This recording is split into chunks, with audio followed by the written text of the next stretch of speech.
today's session is about emotion management. It's about what? Emotion management. आज मैं आपको जो चीज सिखाने या समझाने की कोशिश करूंगा वो ये है कि इमोशंस को मैनेज कैसे किया जाता है। पहली बात तो ये है कि इमोशन होते हैं, सबके पास होते हैं, हर एक के पास होते हैं, फिर उसको मैनेज कैसे किया जा सकता है। आज का पूरा सेशन हमारा इसके मुतालिक होगा। Before I go in detail, आप थोड़ा सा इसको जरा देखिएगा। आपने अभी क्या करना है? Guess and name the following emotions. Look at this. Now once you would be looking at all that, you simply would be understanding, they can guess, and आप इसको जो guess करोगे, you would be talking to the fellow sitting next to you. तो आप अपने साथ वाले fellow को ये समझाएंगे कि ये क्या है. Am I clear? Please बताइए, जरा guess कीजिए इनको साथ बैठे. You have got a fellow with you. Come on, please. 2, you 3. Yes. How do you see that? Yes. What about this? ये क्या लग रहा है? To the fellow sitting next to you. To the fellow sitting next to you. And what about this? And what about this? What about this? What about this?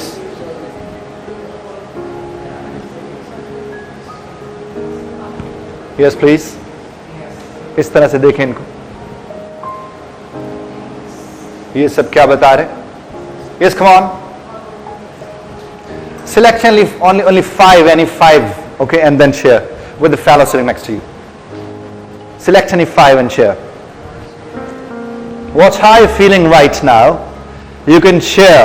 आप show करें वो जो feel आप कर रहे हैं to the fellow sitting next to you. देखिए वो उसको कैसे गेस करता है. Come on, please. No, it's what you're feeling right now. Could you show your face with expressions to the fellow sitting next to you? Could you? Cool. Now look at this. Now listen to this story. Chechen, he was convicted in many incidents of bomb explosion in 2015 in Chechnya. और उसके बाद क्या हुआ कि he was tried, convicted and sentenced to death.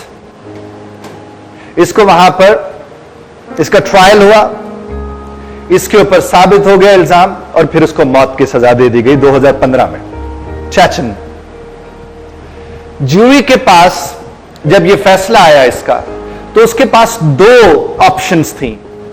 एक ये था कि या तो वो उसे लाइफ इन प्रिजनमेंट दे दे, यानी पूरे 14 साल की 20-25 साल जो भी होगा, यानी उम्र कैद उसे दे दें, और दूसरा उनके पास ऑप्शन थी कि उसको मौत की सजा दे दी जाए. जब ज्यूरी के पास ये बात आई तो वो देखना ये चाह रहे थे कि वो कितना पछता रहा है. उसकी बेसिस पे, यानी उसका जो पछतावे वाला इमोशन था, रिग्रेट करने वाला इमोशन था, या अपने उस जो भी उसने कमिट किया था क्राइम, उसके पर वो कितना ज्यादा शर्मिंदा है, इसकी बेसिस पर उसको दोनों सजाओं में से एक सजा मिलनी थी. यानी ये जो इमोशन आने थे उसकी बेसिस पर इसको देखा जाता था. नॉर्मली ये देखा नहीं जाता बहरहाल, लेकिन जब भी लाइफ इन प्रिजन की बात आती है या डेथ पेनल्टी की बात आती है तो उसमें देखा जाता है कि क्या वो शर्मिंदा है, क्या वो गिल्टी है, क्या वो फील कर रहा है कि उसके साथ, तो फिर उसको मौका देने के लिए उसे लाइफ इंप्रिजनमेंट दे दी जाती है. इस केस में क्या हुआ वो जरा देखिएगा. उसने इतनी माफियां मांगी, कई लफ्ज इस्तेमाल किए जिसमें वो माफी मांगता रहा कि मुझसे गलती हो गई, लेकिन वो जो कुछ भी कह रहा था, अ स्टोन फेस्ड स्टेयर, वो जब कह रहा था तो उसके चेहरे के ऊपर इमोशंस नाम को कहीं नहीं थे गिल्ट के. उसके फेस के ऊपर नहीं लग रहा था कि वो शर्मिंदा है. बड़ा स्पाट उसको बोलते हैं चेहरा था उसका, और जब वो बात कर रहा था तो उसके लफ्जों के साथ उसका चेहरा नहीं जा रहा था. वो जिस तरीके से बात कर रहा था कहीं से इमोशन रिफ्लेक्ट नहीं हो रहे थे जो ये बात साबित कर देते या जाहिर कर देते कि वो वाकईतन फील कर रहा है कि वो क्या है, गिल्टी है. फिर फैसला क्या हुआ? फैसला ये हुआ कि he was sentenced to death. अब इस एक छोटे से वाक्य को सुनने के बाद हमें अंदाजा होता है कि अगर हम कंफ्यूज हैं तो हमें कंफ्यूज लगना भी चाहिए. अब अगर परेशान है तो हमें परेशान लगना भी चाहिए या नहीं लगना चाहिए। लेकिन बात यह है कि इमोशन जितने भी हैं ये रिफ्लेक्ट करते हैं। इसलिए आपने देखा होगा कि जो हमारे दिमाग में चल रहा होता है वो कहीं ना कहीं हमारे चेहरे पे रेंग रहा होता है, और फिर उसके मुताबिक हम अंदाजे लगाते हैं जब हम लोगों की बात करते हैं। तो पहले तो यह तय हो गया कि इमोशन होते हैं, और यह बात भी तय पा गई कि मौत की सजा रही और वो उम्र कैद न बन सकी, बावजूद इसके कि वह बहुत ज्यादा तेजी के साथ, बहुत ज्यादा खूबसूरत, अपने हिसाब से जुमले मुआफी वाले जितने हो सकते थे वो कहता रहा, लेकिन उसके बावजूद उसकी नहीं सुनी गई। किस बुनियाद पर? जो कि जिस चेहरे से वो कह रहा था। बल्कि आपको याद होगा लास्ट सेशन में मैंने आपसे एक बात की थी, बाज़ वक़्त तो यह भी होता है कि दो बच्चे जब आपस में लड़ पड़ते हैं, उनमें से एक बच्चा होता है रिपोर्टिंग किड, वो अच्छी खासी फेंटी बच्चे की लगा के पहले पहुंच जाता है मां के पास, बाप के पास या किसी के पास। You might have seen that. जब वो उनके पास पहुंचता है तो जाकर ऐसी रिपोर्टिंग करता है कि जो मार खा के पीछे आ रहा होता है उसको एक और फेंटी लग जाती। It's very common in our day to day life. आपने उसको देखा, वो किस बुनियाद पर होता है? Reflection of that emotion on his face. उसके फेस के ऊपर वो इमोशन रिफ्लेक्ट ऑन कर रहा होता है। आपने अक्सर देखा, हम लोगों को कहते हैं कि ये बहुत मीसना है, ये बहुत मीसनी है। इसका क्या मतलब होता है? इसका मतलब जो वो करके बैठा होता है वो फेस पर नहीं आने देता, वो अपने इमोशन को मैनेज कर चुका होता है। ये फैमिली में जितने भी इश्यूज होते हैं, चूंकि मैं देखता हूं इन चीजों को, फैमिली में जितने भी इश्यूज होते हैं, सबसे ज्यादा तकलीफ जिस कैरेक्टर से फैमिली में लोगों को होती है वो मीसने होते हैं। हर बंदा कहीं ना कहीं मीसनों की वजह से अपने आप को क्या समझ रहा होता है कि वो शिकार हो चुका है किसी मीसने कैरेक्टर की वजह से। और मीसना कमाल ये होता है कि मीसने को नॉर्मली गुस्सा नहीं आ रहा होता, लेकिन मीसने की वजह से बड़े लोगों को गुस्सा आ रहा होता है। इट्स वेरी कॉमन, क्योंकि मीसना अपने इमोशंस को और तरह से पेश करता है। आप में से जितने लोग भी मीसने को लेकर मुस्कुरा रहे हैं, उनकी जिंदगियों में कहीं ना कहीं मीसने जरूर मौजूद होंगे, और इस वक्त मीसना कहीं ना कहीं दिमाग में तैरता हुआ शक्ल बना के भी आया होगा। It's very common in our day to day life. आगे बढ़ते हैं तो देखिए, जो ज्यूअर्स, जो अदालत में बैठे लोग थे, जजेस जो थे, और anybody can not detect remorse. हालांकि वो वहां पर इस तरह नहीं बैठे होते कि वो डिटेक्ट कर सकते हैं कि ये पछता रहा है या नहीं, और any other feeling anywhere in the body, yet the stone faced stare was not ignored. लेकिन उसका जो स्टोन फेस था वो इग्नोर नहीं हो सका। और हमारे यहां ये इमोशन इग्नाइटर होता है, ये इग्नाइट करते इमोशन, किसी का खामोश रह जाना, किसी का दुरुस्त तरीके से जवाब ना देना किसी सवाल का। हमें अक्सर उन लोगों पे कम गुस्सा आ रहा होता है जो हमारे गुस्से के जवाब में गुस्सा दिखा रहे होते हैं, और उन लोगों पे ज्यादा गुस्सा आ रहा होता है जो हमारे गुस्से के जवाब में या मुस्कुरा रहे होते हैं, या कोई जवाब नहीं दे रहे होते हैं, या इधर उधर मुंह करके बैठे होते हैं। जब हम किसी से कहते हैं ना कि हम बोल ना, तो उसका मतलब क्या होता है कि जब तक वो बोलेगा नहीं मेरे गुस्से पे पानी नहीं पड़ेगा, क्योंकि अगर वो खामोश रहेगा तो मेरे गुस्से को हवा मिलती रहेगी और मेरा गुस्सा आगे और बढ़ता चला जाएगा। It's very common in our day to day life, and we have to understand that. अगर हम अपने इमोशंस को मैनेज करना सीखना चाहते हैं तो हमें इस चीज को भी सीखने की जरूरत पड़ेगी। उसके बाद देखिए, आप समझते हैं कि बहुत से लोग ये समझते हैं कि इमोशन जो होते हैं are universally expressed and recognised. Emotions are universally done what? Universally expressed and recognised. Universally इनको एक्सप्रेस भी किया जाता है, रिकग्नाइज भी किया जाता है। इमोशंस को लेकर ये बातें होती हैं। तो क्या आप ऐसा समझते हैं? अगर आप ऐसा समझते हैं तो ये जरा देखिएगा। अगर ऐसा होता है तो जरा देखिए, what if a smile means sadness and a cry means happiness. अगर इमोशंस यूनिवर्सली एक्सेप्टेड होते हैं तो स्माइल मीन्स सैडनेस क्यों होता है? वो है ना, तुम इतना जो मुस्कुरा रहे हो, क्या गम है जिसको छुपा रहे हो? इट्स वेरी कॉमन, वो सुना भी आपने होगा। उसका क्या मतलब है? अक्सर ये होता है कि अगर कोई कहकहा लगा के हंस पड़े किसी बात के ऊपर, तो अक्सर बेबसी भी कहकहे का सबब बनती है। तो इमोशन तो बेबसी वाला था, और कहकहा तो बेबसी की अलामत नहीं है। कहकहा जब भी हम देखते हैं, सुनते हैं, तो उसका मतलब क्या होता है कि कोई बहुत खुश है। लेकिन अक्सर ये कहा जाता है जो बहुत ज्यादा हंसते हैं उनके दिल और दिमाग में कहीं ना कहीं सैडनेस बैठी होती है। तो फिर मुझे जरा फरमाइए, फिर ये बात कैसे जायज हो सकती है कि जो इमोशंस होते हैं वो यूनिवर्सली एक्सप्रेस्ड भी होते हैं और recognized भी होते हैं. What if a smile means sadness and a cry means happiness? आप बहुत ज्यादा चीख चिल्ला उस वक्त रहते हो जब आप बहुत ज्यादा खुश होते हैं. It's very common. तो यहां पर यह एक्सप्रेशन भी हमारे सामने आ गया. आगे बढ़ जाते हैं जरा. तो इससे साबित क्या हुआ जो हमने अभी गुफ्तगू की? इससे साबित हुआ कि emotions are not universally expressed and recognised. ये यूनिवर्सली एक्सप्रेस्ड एंड रिकॉग्नाइज्ड नहीं होते हैं. अरे देखिए, मैं अक्सर लोगों से कहता हूं जिनके अंगूठे नहीं मिलते उनके दिमाग कैसे मिल सकते हैं? It's not, it's really quite a thing that we have to understand कि आपके अंगूठे नहीं मिलते, आपके दिमाग नहीं मिल सकते. इसका मतलब आप क्या है? इनफरादियत रखते हैं. बल्कि मेरे जितने भी सेशंस होते हैं मैं उसमें कहता हूं कि your individuality is my inspiration. आपके इंडिविजुअल होना ही मेरी इंस्पिरेशन. मैं अक्सर ये वाइफ हस्बैंड के मामलात के ऊपर I normally deal with that thing. I can tell you one thing कि दोनों के दरमियान असल में कुछ नहीं होता, लेकिन दोनों को लग रहा होता है उनके दरमियान बहुत कुछ चल रहा है. और जब हम बैठ के उनको समझाते हैं, बताते हैं कि ये देखें यूं नहीं यूं है, ये देखें यूं नहीं, उनका थोड़ा एंगल चेंज करते हैं, सूरत हाल बदलना शुरू हो जाती है. इसी तरह से और भी बहुत से रिश्ते हमारी जिंदगी में मौजूद हैं. ये सब के सब मैनेजमेंट मांग रहे होते हैं. और असल में किस चीज की मैनेजमेंट मांग रहे होते हैं? इमोशंस की मैनेजमेंट. तो यहां पर हमारे सामने क्या है कि जब ये यूनिवर्सल है ही नहीं तो इसका मतलब हर शख्स के अपने अपने इमोशंस हैं, उनका अपना सलीका है उसको एक्सप्रेस करने का, और उसी हिसाब से उसे मैनेज करना उसको सीखना चाहिए. इमोशंस वो नहीं होते जो हम सोचते हैं कि वो होते, वो नहीं होते. Emotions are not hardwired fixed brain reactions. हम समझते हैं कि हम इमोशंस लेकर पैदा होते हैं. ऐसा नहीं है.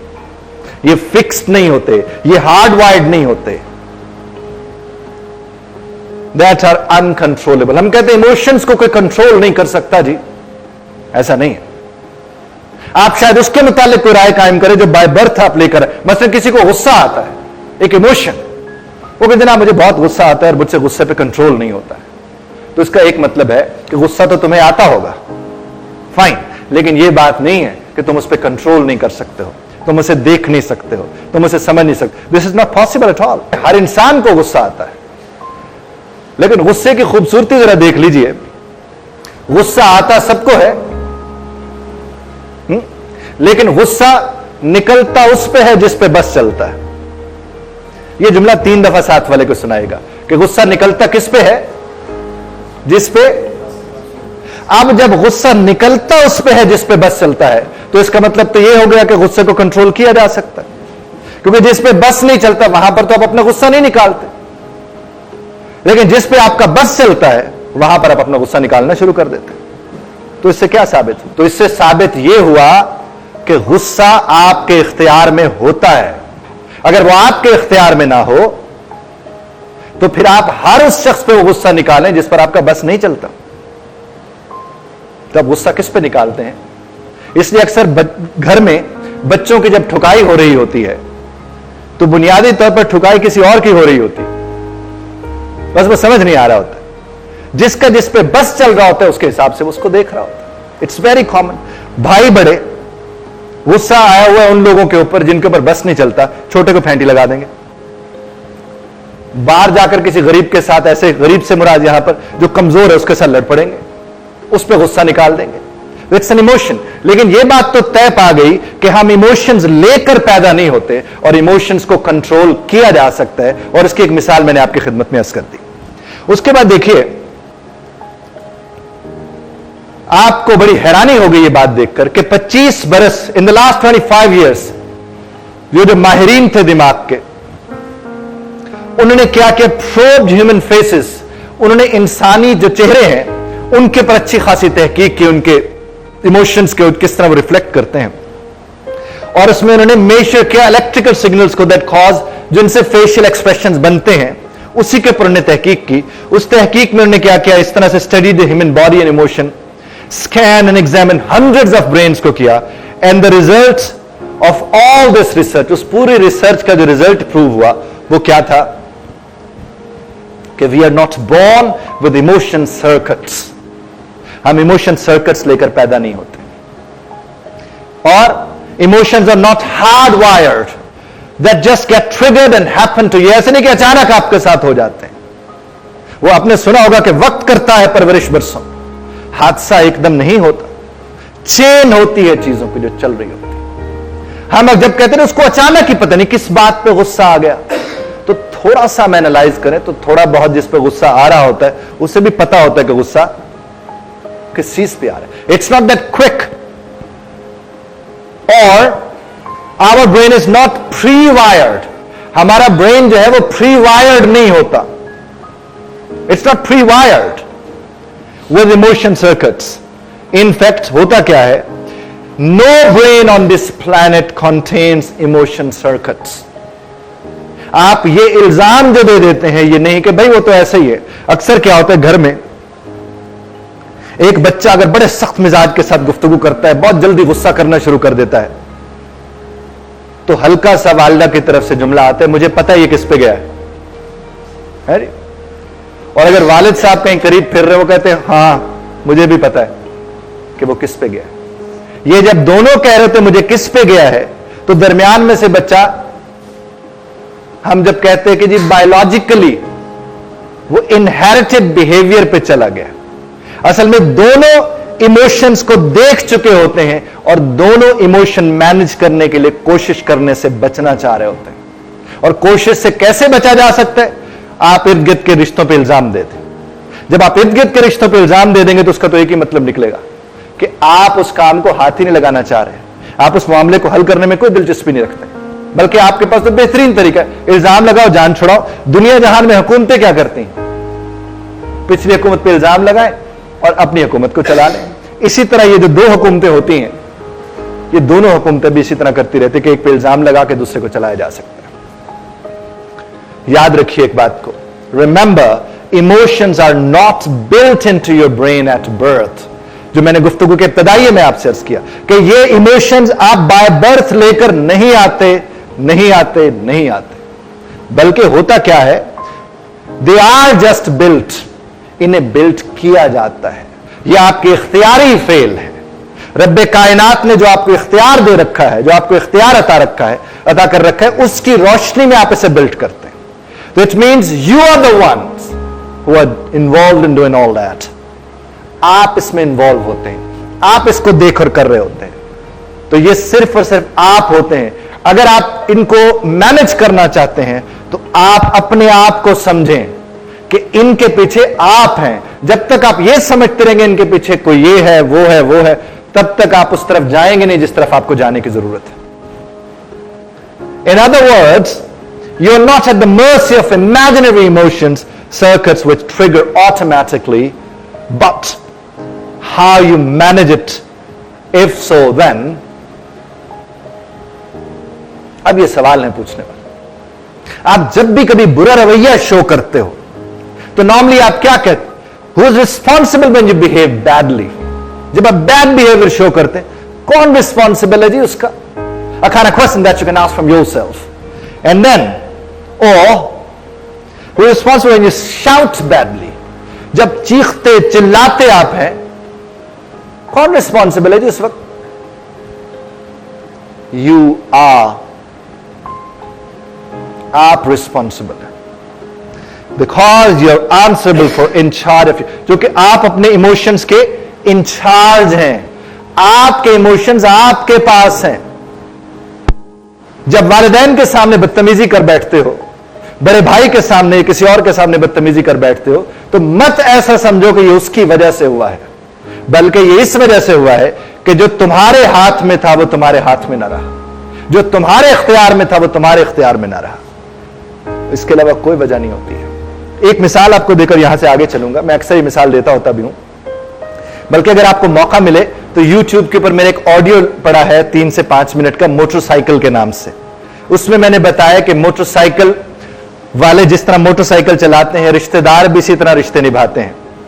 You would love it. तो उसकी मिसाल मैं आपको यूं देता हूं। आप मसलन गाड़ी चला के जा रहे हैं और गाड़ी चलाते वक्त आपके आगे से मोटरसाइकिल वाला ऐसे गलत तरीके से काट के लेके चला गया। अब वो तो गया, लेकिन आपके दिमाग से नहीं जाता सारा दिन। वो निकल गया, लेकिन आपके दिमाग में रह जाता, और आपके दिमाग में रहकर आपके दिमाग को जहरीला करता रहता। उसको तो याद भी नहीं होगा, पता नहीं वो कितनी गाड़ियों के साथ ये हशर करके निकला होगा। लेकिन आप अपनी गाड़ी को लेकर क्या करेंगे? आपकी रेस, एक्सीलेटर, वो फील करता है आपके इमोशन को। आपकी जो गिरफ्त है स्टीयरिंग के ऊपर, वो फील करती है उसको। और यहां तक कि गाड़ी को भी अगर कोई देख सके तो गाड़ी भी फील कर रही होती है आपके उस इमोशनल बिहेवियर को, आपके उस इमोशनल फेज को। और फिर उसके नतीजे में आप वो गुस्सा सिर्फ वहां नहीं, आप अपने आप से बोलते हैं। अगर आप फोन पर बैठे थे तो आप फोन पर चीखना चिल्लाना शुरू कर देंगे। आपके साथ पैसेंजर सीट पर बैठे, आप उसके साथ बैठकर उसके बुरे रवैये को डिस्कस करके पाल रहे होंगे। और जब आप घर पहुंचेंगे या जिस जगह पर आप जा रहे हैं वहां पहुंचेंगे तो आप जाकर फिर उसी के ऊपर गुफ्तगू शुरू कर देंगे। ये सारी बातें मोटरसाइकिल वाले ने तो नहीं कही थी कि करना तुमने जरूरी, कि देखो मैं कट मार के जा रहा हूं, अब तुमने ना मेरे इस रवैये को बुरी तरह फील भी करना है, अपनी एक्सीलेटर को भी बताना है, और जहां पहुंचोगे वहां जाकर उनको भी बताना है। क्या वो ऐसा कह के गया था? नहीं। वो किसने मैसेज लिया था? जो इंचार्ज था, जिसके पास इमोशन थे, उसने लिया था। उसने जो भी क्रेजी बिहेवियर उसके बाद शो किया वो वही करता है। आपने अक्सर देखा होगा कोई ऐसा वाकया रूनुमा हो जाए जिस पर आप खौफजदा होते हैं, और जिस घड़ी आप खौफजदा होते हैं आपका वो वाकया खत्म भी हो जाए तो उसके बाद भी वो खौफ रहता है, तो आप उस खौफ को कैरी कर चुके होते हैं किसी न किसी एतबार से। तो जब आप उस खौफ को किसी न किसी एतबार से कैरी कर चुके होते हैं तो सूरत हाल मुख्तलिफ हो जाती है। So what you have to do is you are in charge of your emotions. तो जिस घड़ी आप ये समझ लोगे if I am responsible then how to deal with it, जिस घड़ी आप ये समझ लेते हैं कि आप रिस्पॉन्सिबल हैं, तो फिर आप अगला सवाल अपने आप से करते हैं कि अब मुझे इसको किस तरह निभाना है, अब मुझे इसे किस तरह से देखना है। पहले आप क्या करते हो? ये फील कर लेते हो कि आई am responsible, and the moment you understand if I am responsible, तो फिर आप सवाल अपने आप से क्या करते हैं? How to deal with it. Am I clear? अब जरा डील विद इट के मामलात को हम देखने की कोशिश करते हैं। सबसे पहला काम तो यह कि turn towards your emotions with acceptance. आप अपने इमोशंस की तरफ कैसे जाएंगे? एक्सेप्टेंस के एतबार से अपने इमोशन की तरफ आप जाएंगे। आप कैसे जाओगे साहब? एक्सेप्टेंस के एतबार से। साथ वाले की तरफ मुंह करके एक जुमला तो जरा बोल दीजिए। और ये जुमला आप क्या बोलेंगे? आप कहेंगे कि जो मानते हैं, जो क्या करते हैं? जो मानते हैं वो मान रखते हैं। साथ वाले को बताइएगा, जो मानते हैं वो क्या करते हैं? मान रखते हैं। अच्छा, जो मान नहीं रखते ना, समझ लीजिए वो नहीं मानते। जो मान नहीं मानते, it's very common in our day to day. अरे आप एक्सेप्ट नहीं करोगे तो क्या आप उसे एड्रेस कर सकते हो? क्या आप उसे डील कर सकते हो? फरमाइए जरा मुझे, कहिए ना, कर सकते हैं आप? Until unless you accept it। आपने जिस घड़ी एक्सेप्ट कर लिया कि हां साहब ऐसा होता है, बुरे रवैये होते हैं, इंसानों के रवैये बुरे होते हैं, बुराई का वजूद है, तो जो शख्स बुराई के वजूद को तस्लीम कर लेता है, बिलीव यू मी, आधा काम वो कर चुका होता है। अब वो बुराई के वजूद को के खात्मे की तरफ जब जाएगा तो वो इमोशनल होके नहीं जाएगा, रैशनल होके जाएगा। वो क्या करेगा?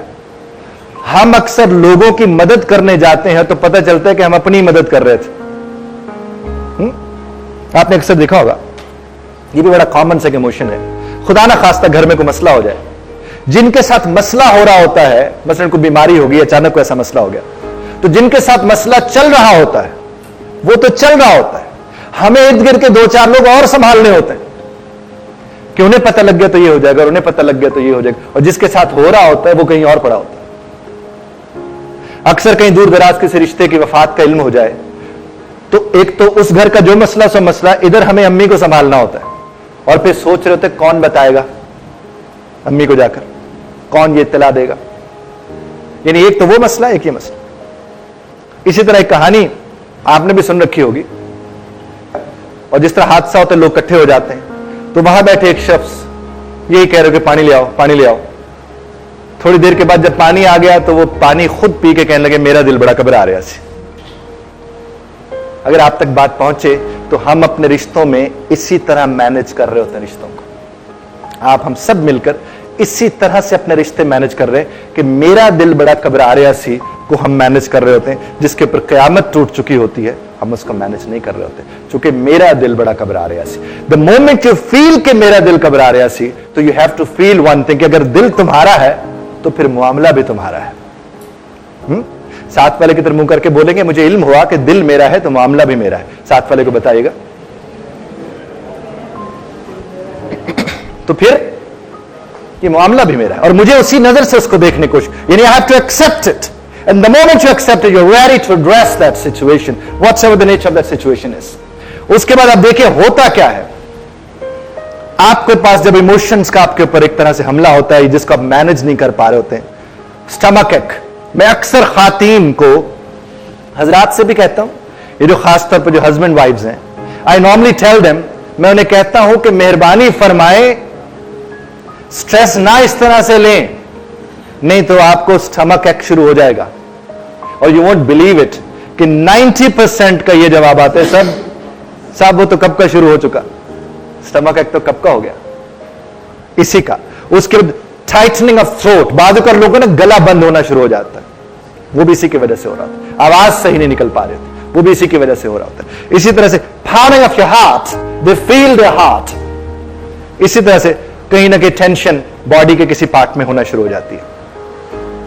उसके बाद देखिए एक बात हमेशा ज़हन में रखिए, इसके ऊपर मेरा एक आर्टिकल भी है, वो है कीप इमोशन, सेव इमोशन, या फिर यूज इमोशन। और यूज से मुराद एक्सप्रेस वो करना है। मैं लोगों से कहता हूं कि इमोशन को रिमूव करने का कभी मत सोचिएगा और इमोशन को एक्सप्रेस करने से भी परहेज करें। Keep emotion with you, emotion को अपने अंदर जरूर रखें, जितनी जितनी जरूरत होगी वो खुद ब खुद देखता रहेगा चीजों को। और अगर आपने उसको यूज करना शुरू कर दिया तो ज्यादातर आप रिएक्टिव हो जाते हैं। इसीलिए don't push the emotion away, उसको परे मत करें अपने आप से, क्योंकि bottling it up inside will only cause it to explode later. अगर आप अपने इमोशन को बॉटल अप करेंगे, उसके बाद ढक्कन लगा के बंद करके उसको रख देंगे, तो फिर उसके बाद ब्लास्ट होगा, फिर वो ढक्कन उड़ेगा, फिर वो बोतल फटेगी, और फिर जब बोतल और वो ढक्कन फटेंगे तो फिर बहुत से करीबी रिश्तेदार उसकी भेंट चढ़ चुके होंगे। वो जिस तरह आपने ये कहानी भी शायद सुन रखी हो कि एक वो कंडक्टर को ड्राइवर ने कहा कि तुम अब बहुत सीख चुके, तो आज तुम जरा गाड़ी चलाओ। वो चलाता रहा, बड़ा अच्छा चलाता रहा, बड़ा अच्छा चलाता रहा। मंजिल के करीब पहुंचने से पहले उसने किसी दरख्त में दे मारी वो गाड़ी। तो उस्ताद ने कहा खुदा के बंदे क्या कर लिया? तो वो कहने लगा उस्ताद है छड़, तू ऐ वेख मैं पिछों कि मैं आया। हम अपने रिश्तों में भी यही कहते हैं।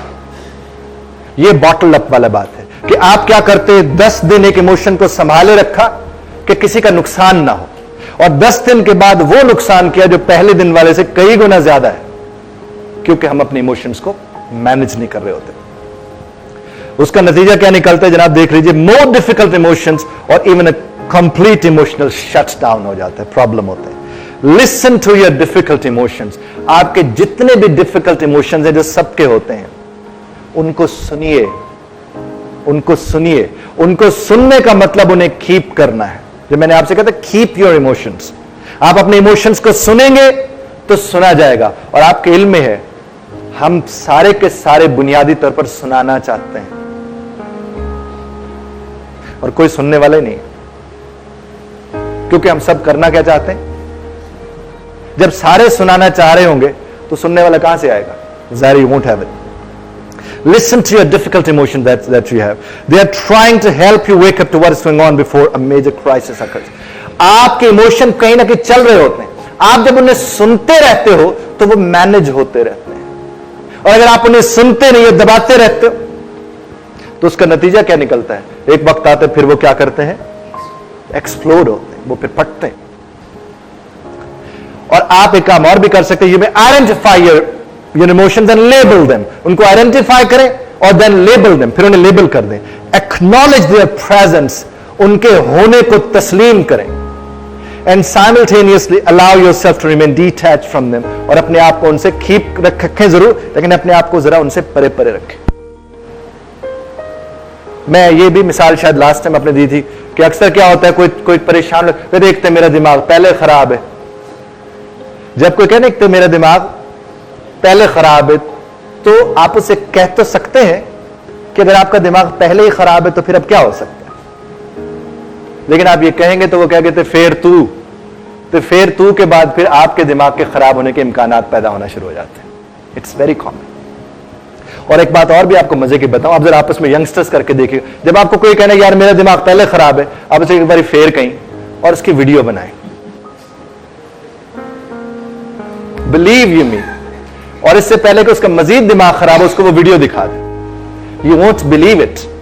वो 30 सेकंड उसके इमोशन को उसे रियलाइज करवाने में बड़ा कलीदी किरदार अदा करेंगे, और उसके बाद फॉलोड बाय लाफ्टर, फिर वो हंस पड़ेगा, स्माइल होगी, बात इधर उधर हो जाएगी। लेकिन जब आप उसे कहें, ये जो आप उसे कहेंगे ना कि एक दफा फिर कहना, ये जरा दूर होकर कहना है उसको, क्योंकि उसके करीब होकर कहेंगे तो उसके इम्कानात जरा वो खतरनाक हो सकते वो आपका मोबाइल ही तोड़ दे, आपको कोई हिट विट कर दे।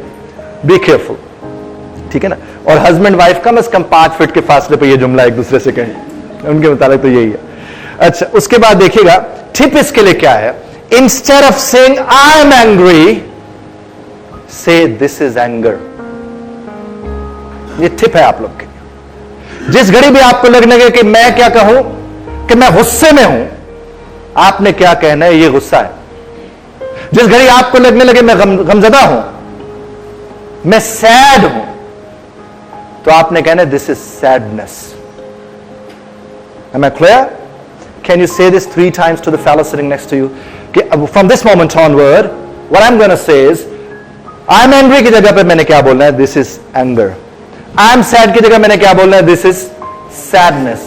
Even I'm happy की जगह क्या बोलना है, this is happiness. Come on, say this to the fellow sitting next to you 3 times. God's my dear fellows, thank you. अपने इमोशंस को एक्सेप्ट करें, रियलाइज करें कि इमोशंस इम्परमानेंट होते हैं। इमोशंस क्या होते हैं, ये बिल्कुल a fire in the frying pan होते हैं। हल्की सी ऐसे भी उसने फ्राइंग पैन के अंदर ही हल्का सा शोला उठता, उस वक्त अगर आप परेशान हो जाए और उसमें पानी फेंके तो शोला और बढ़ जाता है। और हम अपनी जिंदगी में यही करते हैं, हम अपने हिसाब से पानी फेंक के उस शोले को बुझा रहे होते हैं, जबकि हो क्या होता है, वो शोले को, आप जो खातीन तशरीफ फरमाए उनके इल्म में है, अगर वो आग लग जाए तो पानी उसमें फेंके तो आग और बढ़ जाती है। हालांकि पानी तो आग बुझाने के लिए होता है, तो यहां पर आग बुझ क्यों नहीं पा रही होती। इस लम्हे को, इस बात को समझ लें तो आपको अंदाजा होगा कि आप किस तरह उसको मैनेज कर सकते हैं। इमोशंस आर इम्परमानेंट, इमोशंस ज्यादा देर नहीं रहते। इसके ऊपर भी मेरा एक आर्टिकल है पेशेंस के हवाले से, उसमें मैंने कहा था होल्ड योर सेल्फ, यानी जो अपने आप को होल्ड कर लेते हैं उन्हीं का होल्ड होता है। आजकल तो नहीं होता ऐसे, माजी में ही होता था। अगर हम अपनी वालदा को देख लें तो हमारी वालदा अगर आज बड़े बड़े फैसले कर सकती है तो वो इस वजह से कर सकती है कि जब वो आई थी नए घर, उस वक्त उसे छोटे फैसलों पर भी बहुत कुछ सुनना पड़ता था।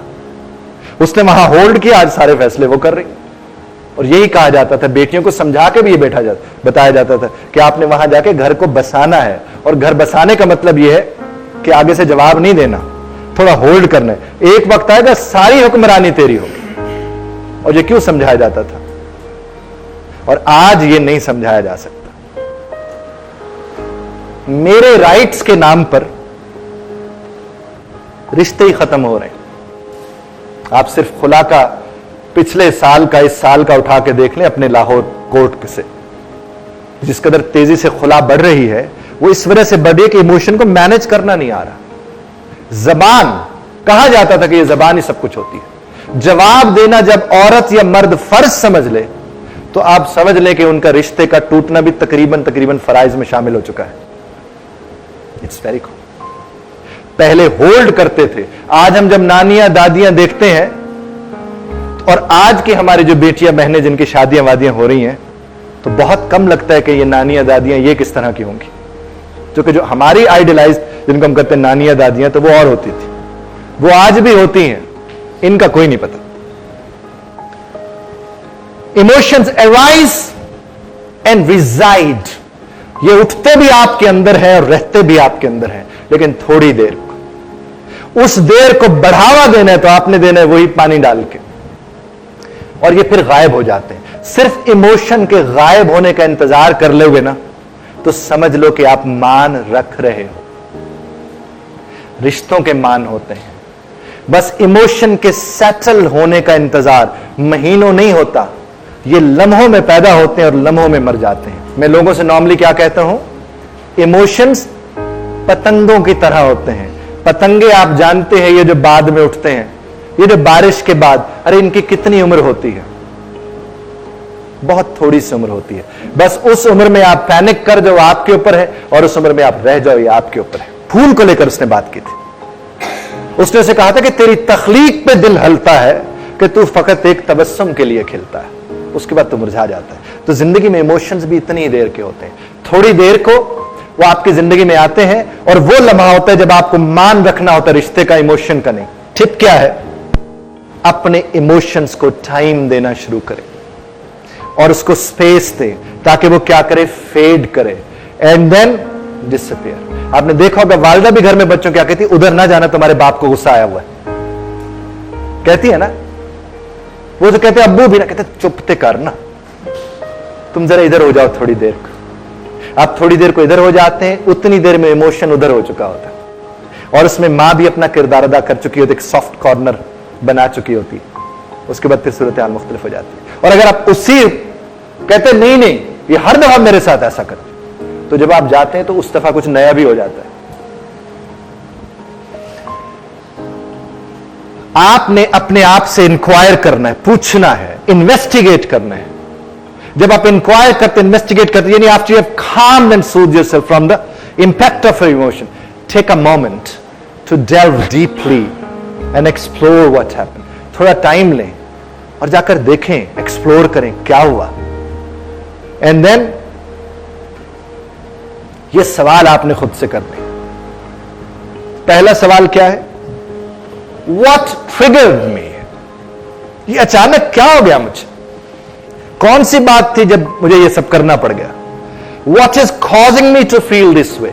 दूसरा सवाल कि मैं इस तरह क्यों फील कर रहा हूं, कौन सी वजूहात है जो मुझे इस तरह फील करवा देती हैं। बिलीव यू मी, ये चंद सवाल है, आप इन सवालों को जवाब जरा पेन पेपर लेंगे तो आपको सारे इमोशंस को मैनेज करना आ जाएगा। सिर्फ इन सवालों का जवाब ढूंढना है। पहला सवाल क्या है, What triggered me? मुझे अचानक ये सब करना क्यों पड़ गया। दूसरा, कौन सी कॉजेस थी कि मैं इस तरह फील क्यों कर गया, मैं इस तरह फील क्यों कर रहा हूं। What is the discomfort I'm experiencing where it is right? कौन सा डिस्कंफर्ट है मेरे दिमाग में, काहे की बेचैनी है, और ये जो बेचैनी है कहां से आ रही है। आपको फील होगा आपके बॉडी का कोई पार्ट होता है जो उसको होल्ड करके बैठा होता है। Any part of your body can hold it. And was it as result of my critical mind और was it a reaction to something. क्या मैं खुद चीजों को जरा इवेल्युएट इस तरह से करता हूं या कहीं मैं रिएक्टिव हुआ। आप जब अकेले बैठ के इन सारे सवालों का जवाब ढूंढेंगे तो यकीन मानिए आपको अपने इमोशन को मैनेज करना आ जाएगा, चूंकि आप एक्सेप्ट कर रहे होंगे। तो आप अपने इमोशंस को कंट्रोल कर सकते हैं। Though it takes time yet you can. वक्त लगता है और यह तब होता है जब आप दूसरों के ऊपर से इल्जाम की उंगली हटा के अपनी तरफ उस उंगली को ले आते हैं और सोचना शुरू कर देते कि मैं कहां पर गलत था, कहां यह सब होने लगा। और बल्कि कहां पर गलत था भी मत कहें, क्योंकि आपने अपने आप को गलत नहीं कहना, तो ये होते हैं इंसानों के साथ। बी पेशेंट और बिकम पेशेंट। समझ रहे बात को, या तो सब्र कीजिए या फिर मरीज बन जाइए। और अगर सब्र सीखना है तो ताइफ के वाकया से बढ़कर कोई बड़ा वाकया नहीं है आपकी हमारी जिंदगी में। क्योंकि देखिए ये जितनी भी सिलसिले हैं ये सब के सब दर मुस्तफा से निकले हैं सल्लल्लाहु अलैहि वसल्लम। दुनिया में कोई ऐसा मरज नहीं जिसका इलाज ना हो, और वो इलाज कहां से मिलता है, मेरे अकीदे का यह हिस्सा है कि वो दर मुस्तफा से मिलता है, उसवे हसना के ऊपर यकीन करने से मिलता है।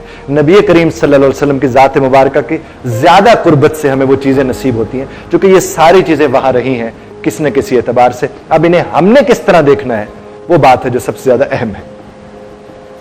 इन शॉर्ट करना क्या है, अपने फीलिंग्स को आइडेंटिफाई करना है, उसके बाद क्या, make an honest analysis of underline, कि ये सबब क्या था इसका, उसका ऑनेस्ट एनालिसिस करना है, और take action to break the negative cycle of emotion.